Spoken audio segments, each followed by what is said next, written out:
Apakah khilafah itu dibatasi hanya 30 tahun? Yang artinya setelah 30 tahun, maka bukan lagi disebut dengan khilafah.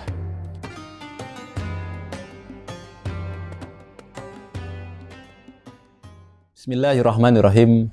Assalamualaikum warahmatullahi wabarakatuh. Alhamdulillah wassalatu wassalamu ala rasulillah wa ala alihi wa sahbihi wa mawalah. Asyhadu an la ilaha illallah wahdahu la syarikalah wa asyhadu anna Muhammadan abduhu wa rasuluhu alladzi la nabiyya wa la rasula ba'dah. Pemirsa yang dirahmati Allah Subhanahu wa taala, akhir-akhir ini muncul kembali pertanyaan yang dilatar belakangi oleh salah satu hadis Nabi Muhammad sallallahu alaihi wasallam, yang pada intinya adalah apakah khilafah itu dibatasi hanya 30 tahun? Yang artinya setelah 30 tahun, maka bukan lagi disebut dengan khilafah. Untuk menjawab hal itu, kita bisa kembali bertanya. Yang pertama adalah, apakah pertanyaan tersebut dilatar belakangi murni untuk memahami syarah atau penjelasan hadis terkait dengan 30 tahun masa kekhilafahan, ataukah memang dilatar belakangi oleh motif untuk menolak kewajiban menegakkan khilafah? Karena fondasi ini sangat penting untuk bisa memberikan penjelasan kepada siapa saja yang bertanya. Kalau poinnya yang pertama, maka tentu saja dengan mudah kita bisa jawab terkait dengan penjelasan apa yang dimaksud dengan khilafah hanya 30 tahun. Kemudian kalau motifnya didasari pada motif yang kedua, yakni keinginan untuk menolak kewajiban menegakkan khilafah, maka penjelasan sebaik apapun tentu tidak akan diterima. Hadirin pemirsa yang dirahmati Allah Subhanahu wa taala, salah satu hadis Nabi Muhammad sallallahu alaihi wasallam yang menjelaskan terkait dengan periode kekhilafahan hanya 30 tahun adalah hadis riwayat Imam At-Tirmizi dalam Sunannya, kemudian Imam Ahmad dalam Musnadnya, dan juga Imam An-Nasai dalam Sunan Kubronya, di mana Rasulullah Muhammad sallallahu alaihi wasallam bersabda, al-khilafatu fi ummati salasuna sanatan thumma mulkan ba'da dzalik. Hadis ini menegaskan kepada kita semua bahwa khilafah pada umatku itu 30 tahun. Adapun setelahnya adalah mulkan atau kekuasaan atau kerajaan. Kemudian pada hadis yang lain sebenarnya juga ada hadis yang semisal, di mana Rasulullah Muhammad sallallahu alaihi wasallam bersabda, al-khilafatu salasuna sanatan thumma yakunu mulkan, bahwa khilafah itu 30 tahun dan setelahnya adalah mulkan. Mulk itu sering dipahami dengan kekuasaan, pemerintahan, kemudian ada juga yang memahami terkait dengan kerajaan. Pemirsa yang dirahmati Allah Subhanahu wa taala, ada hal penting yang harus kita fahami dalam hal ini. Yang pertama adalah memahami suatu hadis tentu tidak hanya berhenti pada hadis tersebut saja, namun kita harus menghimpun hadis-hadis yang lain, harus menghimpun berbagai macam riwayat yang lain, karena mencukupkan pada satu hadis, mencukupkan pada satu riwayat, kemudian kita mengambil kesimpulan dengan kehendak kita sendiri, mengambil kesimpulan dengan hawa nafsu sendiri, tentu akan berakibat pada pemahaman yang fatal. Padahal hadis-hadis terkait dengan khilafah itu amatlah banyak. Dan diantaranya adalah hadis dalam Sahih Ibnu Hibban, di mana Rasul bersabda, al-khilafatu salasuna sanatan wasairuhum mulkun wal khulafa'u wal muluk isna asyara. Dan berbagai hadis yang lain yang menyebutkan bahwa periode khilafah itu 30 tahun, adapun selainnya adalah al-mulk, dan kemudian khilafah dan al-mulk itu ada 12 khalifah. Kemudian juga dalam hadis-hadis yang lain menyebutkan bahwa periode khilafah itu ada 12 khalifah. Dan masih banyak hadis-hadis lain, termasuk juga hadis riwayat Imam Ahmad yang akhirnya berbunyi thumma takunu khilafatan ala minhajin nubuwah. Nah, dari semua hadis yang berbicara tentang khilafah tersebut, kita harus pahami secara keseluruhan dengan menggabungkan seluruh riwayat. Kita analisis seluruh riwayatnya, seluruh jalur-jalurnya untuk melakukan jama'ut turuq dan menganalisis kualitas hadisnya. Yang kemudian yang kedua adalah membandingkan matan atau makna yang ada dalam hadis tersebut. Ada beberapa hal yang bisa kita simpulkan. Yang pertama adalah secara jelas hadis yang tadi saya bacakan di awal terkait dengan khilafah 30 tahun itu menyebutkan dengan sangat jelas tentang lafal khilafah. Banyak orang yang ragu bahwa tidak ada lafaz khilafah dalam Quran dan hadis. Dan hadis ini membuktikan hal yang sebaliknya, bahwa dalam hadis ini dengan sangat jelas menunjukkan satu lafaz yang tidak ada keraguan lagi, ada kata al-khilafah, di mana al-khilafah adalah 30 tahun dalam hadis ini. Ini menunjukkan dan juga membantah sementara pihak bahwa tidak ada lafaz khilafah dalam al-hadis. Yang kedua, bahwa para ulama sepakat periode khilafah Rasyidah itu adalah periode khilafah yang berjalan atas manhaj kenabian. Oleh karena itu, para ulama memasukkan deretan khalifah yang masuk dalam al-khilafah ala minhaji nubuwah itu adalah khalifah yang 4 dari mulai Abu Bakar As-Siddiq, Umar bin Khattab, Utsman bin Affan, Ali bin Abi Thalib, kemudian juga dimasukkan Hasan bin Ali. Bahkan para ulama termasuk misalnya Syekh Nawawi Al-Bantani dan juga dalam kitab yang lain, bahwa Sayyidina Umar bin Abdul Aziz juga termasuk dalam al-khilafah ala minhaji nubuwah. Jadi khilafah ala minhaji nubuwah itu termasuk di dalamnya adalah khalifah yang 4 ditambah Hasan bin Ali ditambah Umar bin Abdul Aziz. Pengakuan para ulama bahwa Umar bin Abdul Aziz adalah bagian dari khilafah ala minhaji nubuwah yang merupakan khilafah yang mengikuti manhaj atau metode kenabian, khilafah yang tertunjuki, itu menunjukkan bahwa berarti periode khilafah itu tidak dibatasi hanya 30 tahun.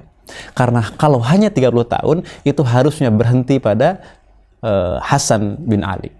Karena kalau kita total dari mulai Abu Bakar As-Siddiq, kemudian Umar bin Khattab, Utsman bin Affan, Ali bin Abi Thalib ditambah Hasan bin Ali, pas genap 30 tahun. Tetapi ketika para ulama memasukkan Umar bin Abdul Aziz ke dalam deretan khilafah Rasyidah, ini menunjukkan bahwa para ulama mengakui khilafah selain dari yang 30 tahun. Dan ini sudah lebih dari cukup untuk menunjukkan bahwa pembatasan khilafah hanya 30 tahun, sedangkan selain daripada itu bukanlah khilafah, adalah pemahaman yang keliru. Yang ketiga, kalau kita lihat dalam perspektif bahasa, maka dalam lafaz hadis tersebut tidak ada adat qasr atau pembatasan yang menunjukkan bahwa hanya 30 tahun. Jadi penerjemahan dengan mengatakan bahwa khilafah hanya 30 tahun adalah penerjemahan yang tidak tepat, karena tidak ada qarinah atau indikasi yang menunjukkan penghanyaan atau qasr.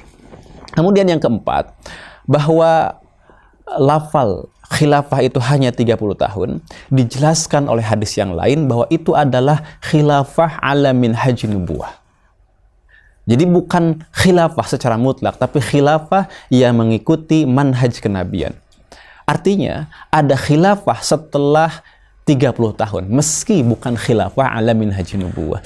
Dan itu dijelaskan oleh hadis-hadis lain yang banyak, diantaranya adalah hadis riwayat Imam Ahmad, yakni ketika beliau Rasulullah Muhammad SAW menyebutkan kepada kita semua tentang periodisasi kekuasaan umat Islam dari mulai khilafah Rasyidah kemudian sampai berujung dengan khilafah yang kemudian mengikuti manhaj kenabian kembali. Artinya bahwa setelah khilafah Rasyidah masih ada khilafah yang lain.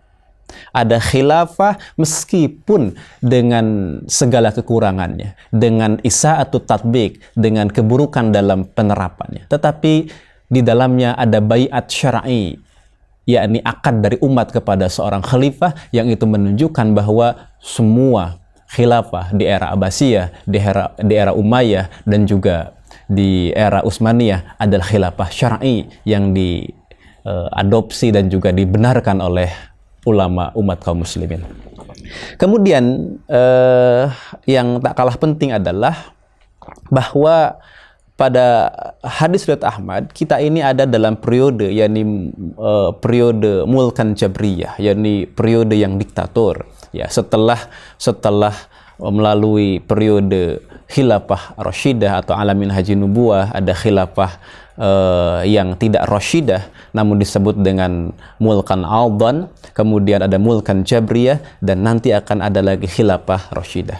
Nah, hadis itu menjelaskan dengan sangat terang kepada kita bahwa 30 tahun khilafah yang dimaksud oleh Rasulullah dalam hadis Safinah tadi, dari sahabat Safinah, adalah hadis yang menjelaskan khilafah menurut manhaj kenabian. Jadi 30 tahun itu adalah khilafah manhaj kenabian. Kemudian yang kelima, tidak berarti juga bahwa setelah khilafah alamin haji nubuwah itu berarti tidak disebut dengan khilafah. Kenapa? Itu dibuktikan dengan hadirnya khalifah-khalifah yang adil yang diakui oleh ulama umat. Di antaranya adalah ada Umar bin Abdul Aziz, ada Harun ar-Rasyid, dan khalifah-khalifah yang lainnya. Bahkan para ulama termasuk Imam As-Suyuti dalam kitab Tarikhul Khulafa itu menunjukkan deretan para khalifah setelah periodenya khilafah ar-Rasyidah, dan beliau menyebutkan bahwa itu semua adalah khilafah yang syar'i, khalifah yang dibaiat oleh umat, kekuasaannya adalah sah, dan beliau tuangkan dalam kitab yakni At-Tarikh Al-Khulafa yang merupakan sejarah para khalifah. Kemudian yang tak kalah penting yang keenam adalah kita harus juga memahami hadis terkait dengan 12 khalifah yang disebutkan dalam hadis Nabi Muhammad SAW semakin memperjelas kesalahan pembatasan khilafah hanya 30 tahun. Jadi hadis sahih yang mengatakan bahwa khalifah ada 12 itu menunjukkan bahwa khalifah tidak dibatasi hanya sampai dengan Sayyidina Hasan bin Ali. Oleh karena itu dalam kitab Tarikhul Khulafa, sejarah para khalifah yang ditulis oleh Al-Hafiz Imam As-Suyuti menyebutkan bahwa ada 12 khalifah. Kemudian siapa saja itu beliau jelaskan, dan beliau menyisakan 2 lagi. Bahwa kita sedang menunggu 2 orang khalifah yang belum hadir. 10 sudah, yakni khalifah yang adil itu sudah, tinggal menunggu 2 lagi. Dan di antaranya kata beliau adalah Al-Mahdi, dan 1 lagi beliau tidak sebutkan. Ini menunjukkan bahwa pengakuan Imam As-Suyuti di dalam kitab Tarikhul Khulafa bahwa khalifah tidak dibatasi hanya 30 tahun. Setelah 30 tahun adalah tetap disebut khalifah dan sistemnya adalah khilafah. Pemirsa yang dirahmati Allah Subhanahu wa taala, itu adalah penjelasan yang singkat dan mudah-mudahan bisa bermanfaat untuk kita semua. Yang pada kesimpulannya adalah para ulama telah menegaskan kewajiban untuk menegakkan khilafah.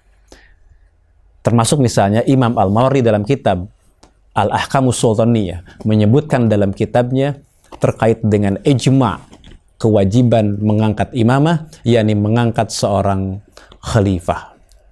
Dan tidak mungkin para ulama mewajibkan sesuatu kalau sesuatu tersebut sudah berakhir, yakni hanya 30 tahun. Para ulama berijma terkait dengan kewajiban imamah atau khilafah, berijma untuk mengangkat seorang imamul a'zam atau khalifah. Ini menunjukkan bahwa kewajiban ini tetap melekat pada umat dan harus kita wujudkan. Dan ini menegaskan bahwa para ulama sudah faham khilafah itu tidak dibatasi hanya 30 tahun dan sudah berakhir. Khilafah 30 tahun adalah khilafah yang mengikuti manhaj kenabian. Setelah 30 tahun masih ada para khalifah dengan sistem khilafahnya meskipun dengan segala kekurangan. Dan oleh karena itu kita hari ini wajib untuk kembali menegakkan sistem khilafah yang menerapkan syariah dan juga mengemban dakwah ke seluruh penjuru alam, karena ini adalah kewajiban yang Allah wajibkan sebagaimana yang Rasul tegaskan dalam banyak hadisnya bahwa sistem khilafah adalah sistem warisan dari baginda Muhammad SAW. Mudah-mudahan ada manfaat untuk kita semua. Barakallahu li wa lakum. Assalamualaikum warahmatullahi wabarakatuh.